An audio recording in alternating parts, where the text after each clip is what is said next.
लोकसभा चुनाव में जिस प्रकार से इंडिया गठबंधन को बड़ी सफलता मिली है, क्या इस प्रकार से गुजरात में भी बीजेपी साफ हो सकती है? यदि गुजरात में इंडिया गठबंधन आ जाती है, तो मोदी का सत्ता में रहना नामुमकिन हो जाएगा। राहुल गांधी ने एक फार्मूला बनाया है, वह है यूपी प्लस गुजरात बराबर बीजेपी साफ। बड़ा सवाल यह है कि राहुल गांधी आजकल यूपी और गुजरात की बात क्यों करते हैं? क्या इन दो राज्यों को इतनी अहमियत दी जा रही है? 2014 में भाजपा ने सरकार बनाई, लेकिन उसके पहले उसकी रणनीति भी बनाई थी।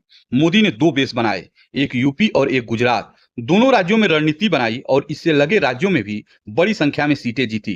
2013 में उन्होंने अमित शाह को भेज दिया था। 2014 में पीएम मोदी बड़ौदा से भी लड़े और वाराणसी से भी, जिसके नतीजे ये हुए कि यूपी में 80 में 73 सीट जीते और गुजरात में 26 में से 26, यानी उत्तर प्रदेश और गुजरात को बेस बनाकर मोदी और शाह ने अगल बगल के राज्यों को भी अपनी ओर खींचा और कुल मिलाकर 249 सीटें जीती। राहुल गांधी नरेंद्र मोदी के इन दोनों बेस गुजरात और यूपी को तोड़ने के लिए फोकस कर रहे हैं।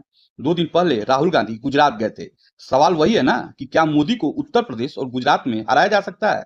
मोदी के सबसे खास जय नारायण व्यास, जो अब उनके साथ नहीं है, उन्होंने बताया कि मोदी को गुजरात में हराया जा सकता है।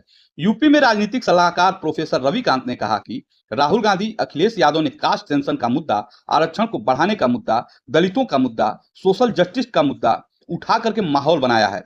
इस वजह से दलित और माइनॉरिटी का वोट राहुल गांधी के साथ चला गया। गुजरात में एक समय पर मोदी कैबिनेट में मंत्री रहने वाले मोदी के सबसे खास जय नारायण व्यास ने कहा कि गुजरात में मोदी को हराया जा सकता है। उन्होंने बताया कि पिछले 2 बार से गुजरात में बनी सरकार निकम्मी हो चुकी है। उन्होंने कहा कि यह मान लेना कि भाजपा के लिए यहाँ सारी चीज बनी बनाई है, यह गलत है।